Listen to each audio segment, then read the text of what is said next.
Hello everybody, welcome back to my channel. আমি রিতম আর আপনাদের প্রত্যেককে স্বাগত জানাই আমার এই ব্লগটা দেখার জন্য। আজকের ব্লগটা থাকবে দুটো পার্টে বিভক্ত। প্রথম 8 থেকে 10 মিনিট আমি শেয়ার করব আমাদের হিমাচল প্রদেশ ট্রিপের লাস্ট দিনকার অভিজ্ঞতা। সেই দিনকে কিন্তু আমরা মানালি থেকে নেমে এসেছিলাম কুলুর ভুন্টারের কাছে এবং সেখান থেকে আমরা মোহালিতে অবস্থিত যেটা চণ্ডীগড় এয়ারপোর্ট, সেখান থেকে ফেরার বিমান নিই। তো সেই ব্যাপারে একটু আমাদের যে অভিজ্ঞতা হয়েছিল সেটা শেয়ার করে নিয়ে আমি সরাসরি চলে যাব এই ট্রিপটার কস্ট এস্টিমেশন কিরম হতে পারে, ট্যুর গাইড এবং একটা ওভারঅল এক্সপিরিয়েন্স শেয়ার করার দিকে। তো আপনারা এই দুটো অংশ যারা দেখবেন, আশা করি by the end of this video you would have a lot of your doubts clear, যেগুলো আমার এর আগের ব্লগগুলো দেখে আপনাদের মনে এসছে। তাহলে চলুন আর কথা না বাড়িয়ে আপনাদের সরাসরি নিয়ে চলে যাই আমাদের ব্লগের এক্সপিরিয়েন্সে প্রথমে, এবং শেষে আপনারা কিন্তু পেয়ে যাবেন কস্ট এস্টিমেশন এবং ট্যুর গাইড। আমার মানালি ভ্রমণের এর আগের পর্বে আমি শেয়ার করেছিলাম আপনাদের সঙ্গে এমন একটা দিনের ঘটনা যেদিন থেকে এবছরে মানালিতে স্নোফল হওয়া শুরু হয়। খুব সারপ্রাইজিংলি সেই ভিডিওটা মাত্র 7,500 ভিউ পেয়েছে এই দুদিনে, যেটা অনেকটাই আশার থেকে কম। যারা কোনো কারণে দেখে উঠতে পারেননি, একটা অনুরোধ রইল, কাইন্ডলি একবার নিচের ডেসক্রিপশন বক্সের লিঙ্ক থেকে পারলে ঘুরে আসবেন, একটুও আশাহত হবেন না। মানালিকে বরফের চাদরে ঘিরে দেখাটা সত্যিই কিন্তু আমাদের কাছেও যেরকম একটা পাওনা ছিল, আশা করি যারা যারা ভিডিওটা দেখেছেন তাদের কাছেও ইকুয়ালি ভালো লাগার একটা কারণ হয়ে দাঁড়িয়েছে। মানালিতে এই ভারী তুষারপাত শুরু হওয়ার পরে আমাদের ড্রাইভারই আমাকে সাজেস্ট করেন যে আপনারা কিন্তু এবার নিচের দিকে নামা শুরু করুন, এবং সেই প্ল্যান অনুযায়ী কিন্তু আমরা নেমে আসি হচ্ছে কুলুর দিকে, স্পেসিফিক্যালি ভুন্টারে। কারণ আমরা এই যে স্নোফল পাওয়া শুরু হয়, তারপরে আমরা পরে বাড়ি ফিরে এসেও ওয়েদার ট্র্যাক করে দেখি আগামী 7 দিন এই অবস্থা ছিল, পাওয়ার কাট হয়ে গেছিল এবং বিভিন্ন রাস্তা বন্ধ ছিল এই ভারী তুষারপাতের জন্য।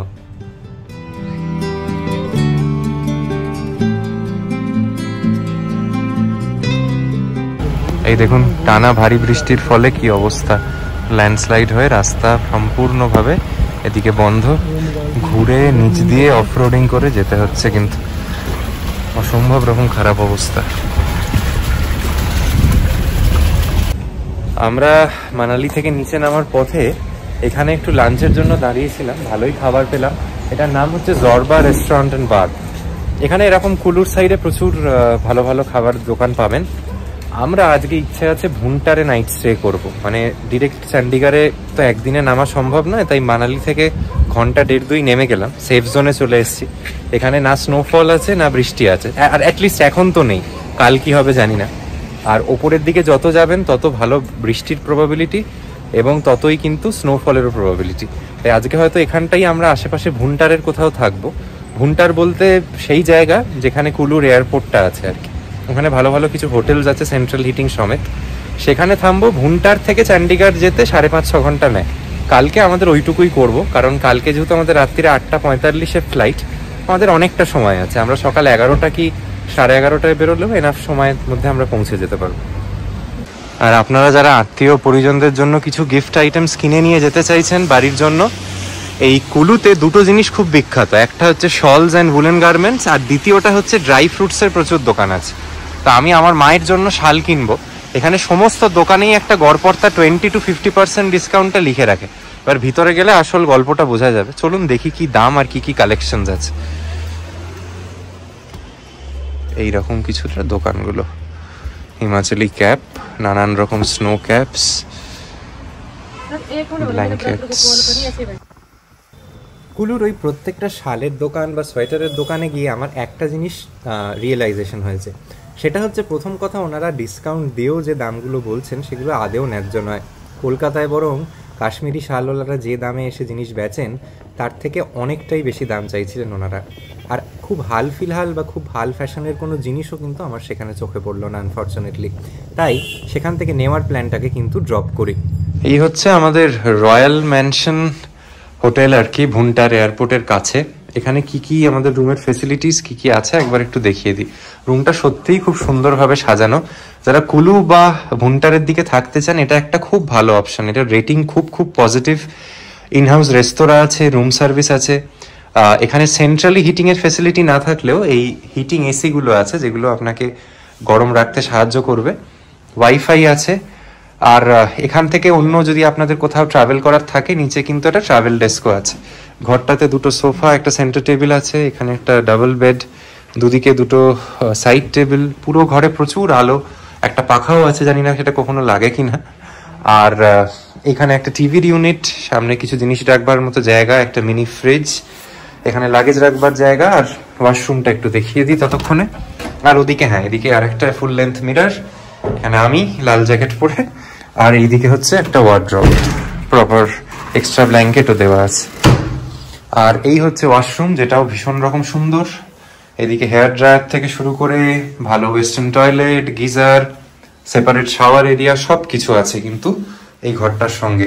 আর দেখুন, মহিলাদের যেটা হয়তো কাজে দিতে পারে, এই ঠান্ডায় হেয়ার ড্রায়ারও আছে।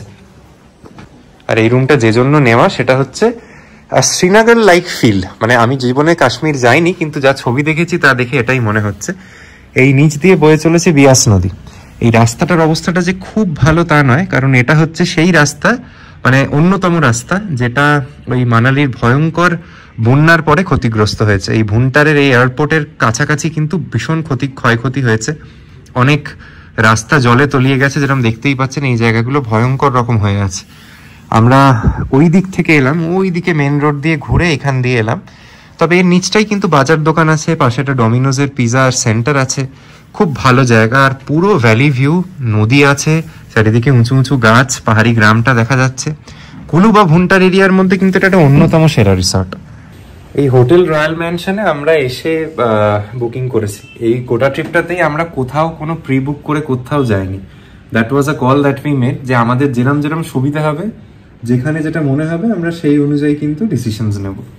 তো আমাদের এইখানে এই সামনে দেখুন পার্কিং এর জায়গা টায়গা সবই আছে। তো আমাদের ক্ষেত্রে খুব ভালো, যেহেতু আমরা গাড়ি নিয়ে ঘুরছি, আমাদের গাড়িটা নিচেই পার্ক করে রাখতে পেরেছে। আর এটার ভাড়াটা দেখুন আমাদের পড়েছে এক নাইট 3300 উইথ ব্রেকফাস্ট। হোটেলের রুমের ক্যাটাগরি অনুযায়ী খারাপ বলবো না, তবে ওই আর কি, এইখানের ওই ভাড়া বাড়তে কমতে থাকে। আপনারা একবার দেখে নেবেন অনলাইনে, মেক মাই ট্রিপ, গোয়াইবিবো, ক্লিয়ার ট্রিপ, সব জায়গা থেকেই কিন্তু এই হোটেল রয়্যাল ম্যানশনের বুকিং হয়। স্পেশালি যারা দিল্লি থেকে ভুন্টার এয়ারপোর্ট হয়ে আসছেন, তাদের ফার্স্ট নাইট হল্টের জন্য এটা খুব ভালো লোকেশন। আর এখান থেকে কুলু মানালির মানে দিকে বেরিয়ে যাওয়া কোনো ব্যাপার নয়। এখান থেকে মানালি ধরুন না, ঘন্টা দেড়েক থেকে দুয়েকের রাস্তা। Good night halt before you move on to Manali আর কি। হ্যালো এভরিবডি, এখন ভুন্টারেই আছি। ভুন্টারে আজকে আমাদের এখানে শেষ সকাল, এবং আমরা কিন্তু আজকেই এখান থেকে রওনা দিয়ে দেবো চণ্ডীগড় এয়ারপোর্টের জন্য, যেখান থেকে আমাদের ফেরার ফ্লাইট আছে। ভুন্টারে এখন ওই 5-6 ডিগ্রির মতো টেম্পারেচার। মানালি থেকে এসে এখানে যাওয়ার খুব বেশি ঠান্ডা লাগছে তা একেবারেই নয়, অনেকটা সয়ে গেছে। এখানের আশপাশের প্রাকৃতিক সৌন্দর্য অপূর্ব। নিচ দিয়ে একদম বিয়াস নদী বয়ে চলেছে, তার পিছনে ব্যাকড্রপে উঁচু উঁচু পাহাড়। এবং কালকে রাত্রিরে কিন্তু এখানের যে এগুলো একটু অল্টিটিউডের পাহাড়, সেখানেও বরফ পড়েছে। মানালিতে তো কন্টিনিউয়াস বরফ পড়ে যাচ্ছে, তবে এখানে বৃষ্টির দরুন রাস্তাঘাটে প্রচুর কাদা এবং নোংরা হয়ে আছে। আমরা এই যে ভুন্টার আছি, ভুন্টার থেকে সরাসরি যদি নন স্টপ আপনি চণ্ডীগড় এয়ারপোর্টের দিকে যান, তাহলে 5.5 ঘন্টা নিতে পারে। তবে আমাদের এই ব্রেক টেক দিয়ে অ্যাটলিস্ট 6.5 ঘন্টা তো নিয়েই নেবে। তাই ওই 10টায় রওনা দিয়ে 4:30 নাগাদ হয়তো পৌঁছবো। আর আমাদের আজকে কলকাতার চণ্ডীগড় থেকে সরাসরি বিমান আছে, যেটি আছে 8:45 নাগাদ। হোটেলের জানলা থেকে কিরকম ভিউ দেখুন, অপূর্ব। ওই উঁচু যে পাহাড়গুলো, তার মাথাটা এখন যদিও ফগে ঢাকা, কিন্তু ওখানে কিন্তু বরফ পড়েছে কাল সারা রাত। সকালে উঠে বরফ দেখতে পেয়েছি। আর এই নিচের রাস্তাটার অবস্থাটা ভীষণ খারাপ, আর টানা বৃষ্টি হওয়ার দরুন না পুরো কাদায় পড়ে গেছে। আমাদের গাড়ি নিচে এসে অপেক্ষা করছে আমাদের জন্য। আমাদের এখনো ব্রেকফাস্ট হয়নি, ব্রেকফাস্ট করে রওনা দেব। আর দেখুন কি অপূর্ব এখানের প্রাকৃতিক সৌন্দর্য, নিচ দিয়ে বিয়াস নদীটা কন্টিনিউয়াস বয়ে যাচ্ছে। কাল রাত্রিরে আমরা ঘুমিয়েওছি কিন্তু এই বিয়াস নদীর শব্দ শুনতে শুনতে।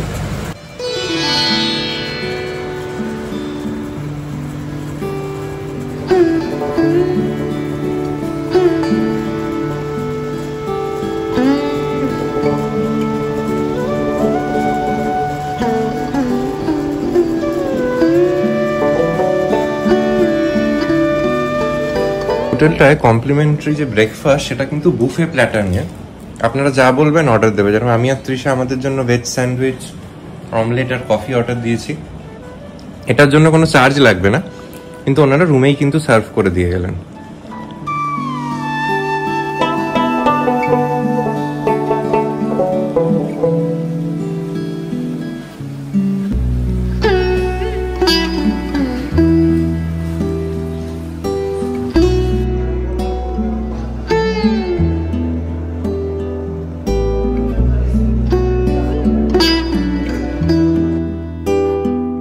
আর এই হোটেলকে বিদায় জানানোর সঙ্গে সঙ্গেই শুরু হলো আমাদের এই 5.5-6 ঘন্টার একটা লং জার্নি।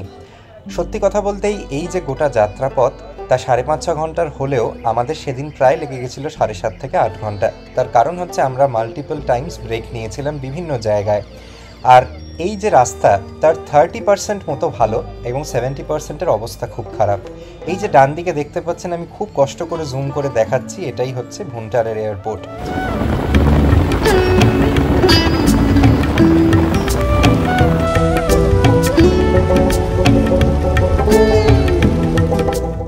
আর মানালি থেকে চণ্ডীগড় নামার সময় আপনাদের এই রুটে চোখে পড়বে নানাল টানেলস।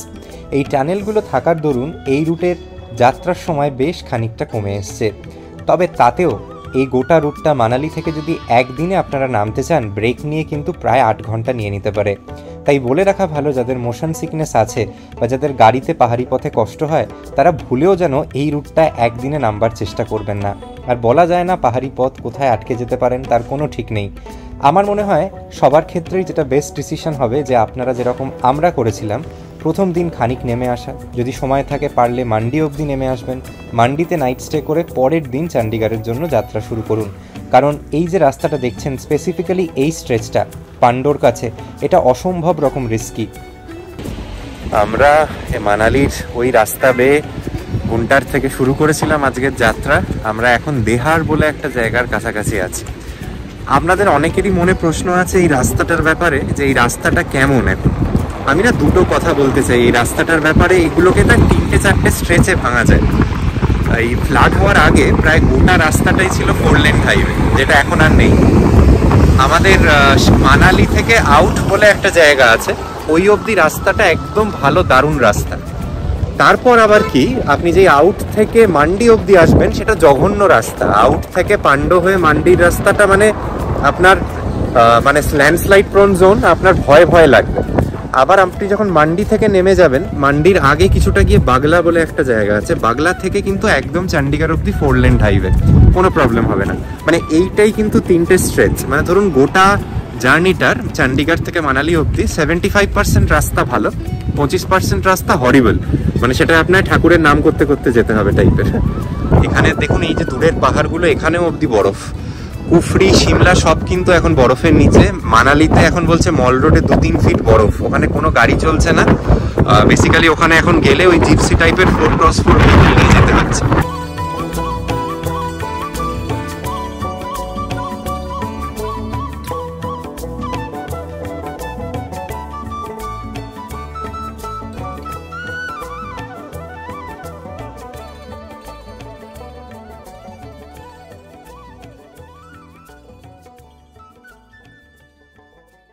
চণ্ডীগড় এয়ারপোর্ট আর মাত্র 1 ঘন্টা। আমরা রূপনগর ক্রস করে আজকে আমাদের সেকেন্ড ব্রেকটা নিয়েছি। এই একটা ফুড এবং শপিং প্লাজা মতো, এখানে প্রচুর অপশন। আমাদের ঘোরা শেষ হয়েও শেষ হচ্ছে না। আমরা এবার পেট পুজো করতে এসেছি হচ্ছে KFC-তে। আর এখান থেকে ঠিক চণ্ডীগড় এয়ারপোর্ট পাক্কা 1 ঘন্টা। তবে আমাদের এখন ঘড়িতে বাজে মাত্র 3:15। আমাদের প্লেন হচ্ছে রাত 9:45। 6টার আগে সত্যি কথা বলতে এয়ারপোর্টে পৌঁছে কোনো লাভ নেই, কিচ্ছু করার নেই। কারণ চণ্ডীগড় এয়ারপোর্টও খুব ছোট এয়ারপোর্ট, ওখানে না আছে লাউঞ্জ, না বিশাল একটা ওয়েটিং এরিয়া কিছু আছে। কি করব ঠিক বুঝতে পারছি না। আর ওদের তো খুশিদের এখন ট্রেন হচ্ছে রাত 12টায়, ওরা এখান থেকে কালকা পৌঁছে যাবে অ্যাট ম্যাক্স 1.5 ঘন্টা। ওদের তো ওয়েটিং টাইমটা আরো অনেকটা বেশি।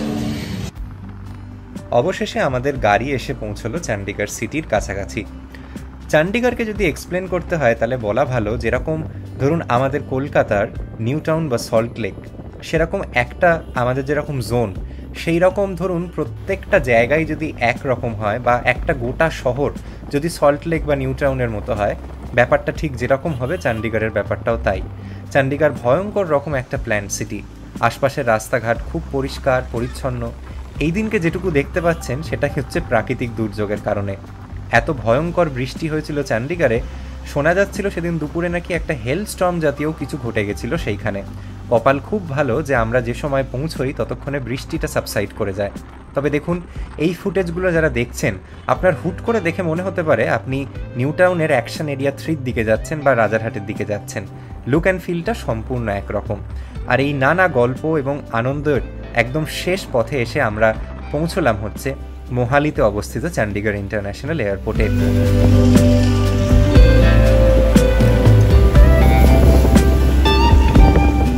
আর আমাদের এই ট্রিপের সফর সঙ্গী অন্তরা এবং স্বর্ণদীপকেও কিন্তু আমরা বিদায় জানালাম হচ্ছে এই চণ্ডীগড় এয়ারপোর্টে এসে, কারণ ওরা রাত্রিরে কালকা থেকে ট্রেন ধরছিল। আমরা পৌঁছে গেছি মোহালির এয়ারপোর্টে আর কি, নামেই চণ্ডীগড় কিন্তু অ্যাকচুয়াল লোকেশনটা কিন্তু মোহালিতে। এখনো হাতে প্রচুর সময়, 4 ঘন্টা সময় প্রায় প্লেন ছাড়ার। আমরা যে প্লেনটা যাবো সেটা অ্যাকচুয়ালি প্রথমে কলকাতা থেকে চণ্ডীগড় আসে, চণ্ডীগড় থেকে শ্রীনগর যায়, শ্রীনগর থেকে চণ্ডীগড় আসে, দিয়ে আবার চণ্ডীগড় থেকে কলকাতা ফেরত যায়। এয়ারপোর্টটা একদমই ছোটোর ওপর, কিন্তু পরিষ্কার, নিট অ্যান্ড ক্লিন, প্রচুর পার্কিং স্পেস, কোনো কেওস নেই। আমার এরকমই খুব ভালো লাগে, কোনো ঝামেলা নেই, ঝুট ঝামেলা নেই। এই হচ্ছে এয়ারপোর্টের এন্ট্রান্স, আর যার নামে এয়ারপোর্ট তার নাম শুনলে কিন্তু প্রত্যেক ভারতীয়র গর্ব হয়, তিনি হচ্ছে শহীদ ভগৎ সিং। একটা আদর্শ নাম, যেরকম আমি মনে করি যে কলকাতার যে বিমানবন্দরের নামকরণ সেটাও যেরকম একদম সার্থক, আর এখানেও আমার মনে হয় একদম একটা ঠিক লোকের নামে এয়ারপোর্টটার নাম হয়েছে। এখান থেকে বোম্বে, দিল্লি, আহমেদাবাদ, কলকাতা সবকিছুরই ফ্লাইট আছে। আমাদের কিন্তু টাইমটা দেখাচ্ছে ঠিকই শিডিউলড, ক্যান্সেলড বা ডিলেড একদমই নয়, ভাগ্য ভালো বলবো। আর এইরকম ছোট্ট এয়ারপোর্ট, না বিশেষ কোনো ভিড় আছে না কিছু। এয়ারপোর্টটার অবস্থা দেখুন, গুনে বোধহয় টোটালে 50টা লোক আছে, না কোনো ভিড় ভাট্টা, না কোনো কেওস। ব্যাগেজ ড্রপ হয়ে গেল 2 মিনিটে, সিকিউরিটি 2 মিনিটে হয়ে যাবে, এরকমই চায় মানুষ। আমাদের সিকিউরিটি চেকও হয়ে গেল ঠিক 2 মিনিটে, ভিড় না থাকলে যা হয়। এর ভিতরে এমনি ছোটখাটো প্রচুর খাবার দোকান আছে। চণ্ডীগড় এয়ারপোর্টে দেখুন, বাস্কিন রবিন্স থেকে শুরু করে ক্যাফে কফি ডে, একটা এন্টায়ার ফুড কোর্ট, এদিকে ক্যাফেলেশিয়াস, আর এইদিকে একটা না লাউঞ্জ টাইপের আছে, ঠিক বুঝতে পারছি না যে মানে this is a lounge or something, সেটাই আমরা চেক করতে যাচ্ছি। This is sort of a reserve lounge. এখানে দেখি ব্যাপারটা কি। এদিকে কিন্তু ফার্স্ট ফ্লোরে বলছে একটা রিজার্ভ লাউঞ্জ আছে। দেখুন এয়ারপোর্টের ভিতরে কিন্তু এটিএমও আছে, কত বড় সব আউটলেটস, কোকো কার্ট, ডা মিলানো, অনেক ভালো ভালো অপশনস কিন্তু কার্ডস। এই দেখুন চণ্ডীগড় এয়ারপোর্টে কিন্তু লাউঞ্জ আছে, call the Primus lounge, but এখানে ওই আবার গল্প আছে। আপনাদের এখানে যদিও দেখাচ্ছে যে কোন কোন কার্ড এলিজিবল, এবার এই ব্যাঙ্কগুলোর আবার পার্টিকুলার কিছু কার্ড এলিজিবল, নট এভরিথিং। তো আমাদের যে কার্ডগুলো ছিল কোনোটাতেই হলো না আনফর্চুনেটলি। সেদিন আমরা খুব লাকিলি ফ্লাইটটা কিন্তু একদম যেটা প্রজেক্টেড টাইম ছিল তার থেকে মাত্র 15 মিনিট ডিলেতেই পেয়েছিলাম। ভয় ছিলাম যে ডিলের পরিমাণটা আরও বাড়তে পারে, কারণ আমরা যে সময় গেছিলাম সেই সময় কুয়াশা এবং লেস ভিজিবিলিটির দরুন নর্থ ইন্ডিয়ার বেল্টের যে কটা এয়ারপোর্ট ছিল সব কটাই কিন্তু কোনো না কোনোভাবে ইম্প্যাক্টেড হয়েছিল। আর সব থেকে ভালো কথা হচ্ছে আমাদের ফ্লাইট যেটা টোটাল টাইম ছিল, আমাদের প্লেন বোধহয় ছেড়েছিল 9টা নাগাদ এবং আমরা কলকাতা বিমানবন্দর পৌঁছে যাই রাত 11টার মধ্যে। সব মিলিয়েই কিন্তু আমাদের এই ট্রিপটা চিরস্মরণীয় থেকে যাবে। সেটা আমাদের প্রথমবার হিমাচল প্রদেশ দেখা হোক, প্রথমবার লাইভ স্নোফল দেখা হোক, কিংবা অন্তরা বা স্বর্ণদ্বীপের মতো কিছু ভালো বন্ধু পাওয়া হোক। আপনাদের ভিডিওর শুরুতেই যেরকম কথা দিয়েছিলাম, চলুন যাওয়া যাক সেই সেকশনে যেখানে আপনাদের সঙ্গে ট্যুরের বাজেটটা শেয়ার করব। ওটা হিমাচল প্রদেশ সিরিজটা যারা দেখেছেন তার মধ্যে কিছু সংখ্যক মানুষ আমায় জানিয়েছিলেন যে আমি যখন শেষ এপিসোডটা আপলোড করব আমি যেন তাতে টোটাল ট্যুর কস্টের ব্যাপারে কিছু একটা ডিটেল শেয়ার করি। তো আজকে কিন্তু এই যে অংশটা মানে আমি শ্যুট করছি তার মূল উদ্দেশ্যটাই সেটা, যে আপনারা যারা ভবিষ্যতের দিনে হিমাচল প্রদেশ যাবেন, দুজন গেলে কিরকম খরচ করতে পারে। এবার আমি এই যে এস্টিমেশনটা করব এটা দুটো জিনিসকে মাথায় রেখে, একটা হচ্ছে আমি যে এই যে বাজেটটা বলবো পার হেড, সেটা একটা কাপেল গেলে কিরম খরচ পড়তে পারে সেটা মাথায় রেখে। যদি আপনারা 4 জন বা 6 জন যান তাহলে কিন্তু খরচ বেশ খানিকটা কমবে। আর আরেকটা হচ্ছে যে আমি এই যে এস্টিমেশনটা দেব সেটা দুটো ভাগে স্প্লিট করব। একটা হচ্ছে যারা ট্রেনে যাবেন তাদের কিরম খরচ পড়তে পারে, আর একটা হচ্ছে যারা আপনারা ফ্লাইটে যাবেন তাদের কিরম খরচ পড়তে পারে। এই শেষ 5-6 মিনিট আশা করি যদি আপনারা দেখেন পুরোটা স্কিপ না করে, তাহলে কিন্তু একটা ওভারঅল ধারণা হতে পারে যে মোটামুটি খরচটা কোন জায়গায় গিয়ে পৌঁছতে পারে।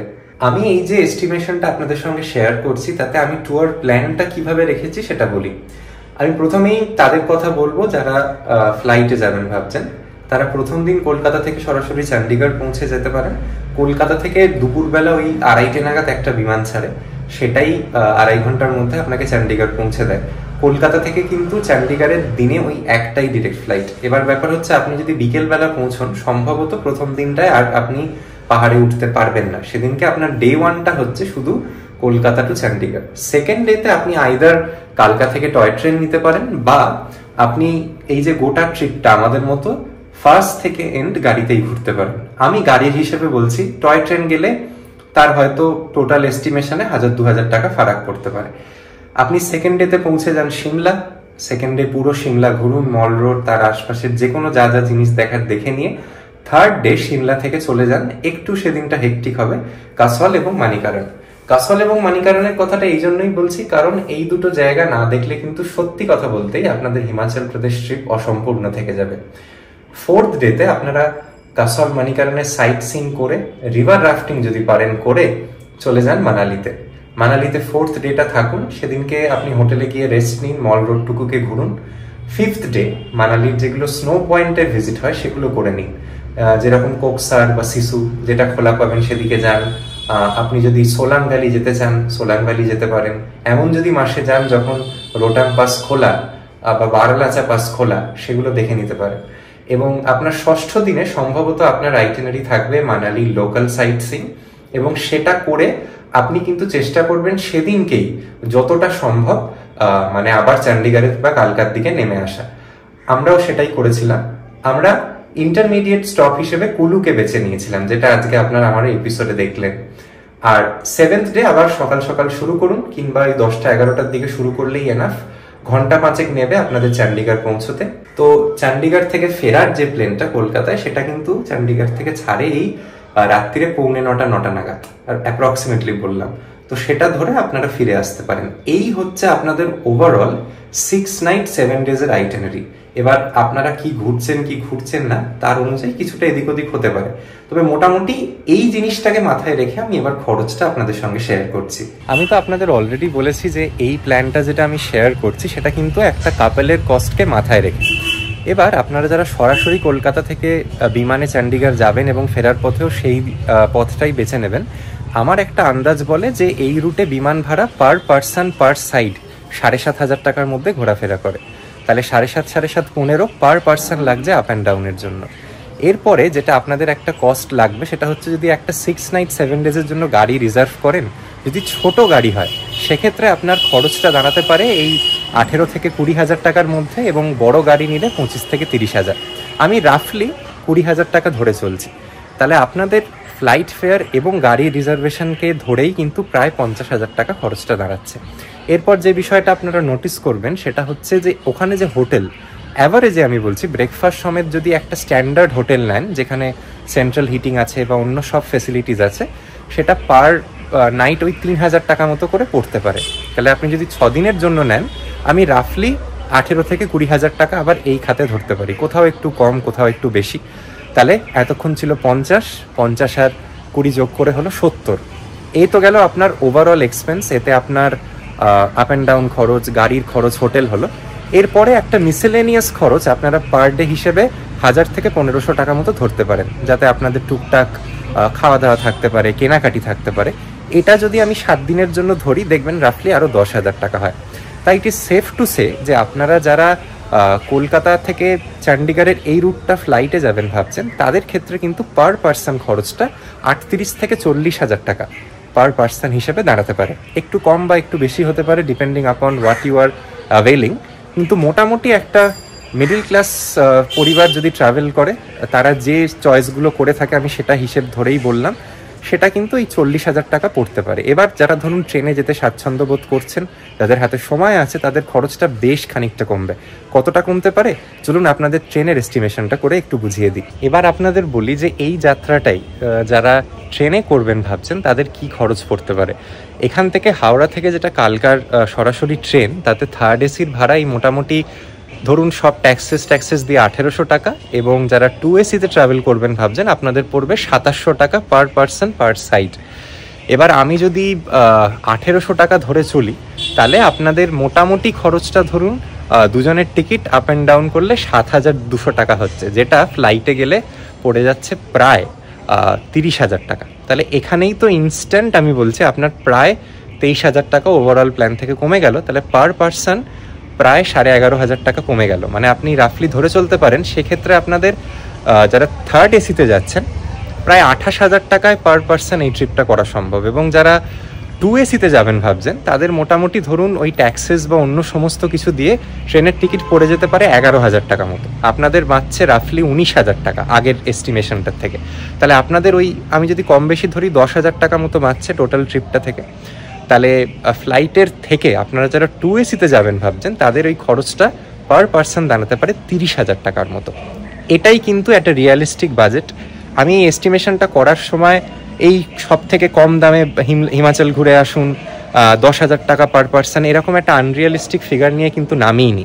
আমার কিচ্ছু কম করে দেখানোর কোনো মানে কি বলবো, কোনো ইচ্ছেটাই নেই।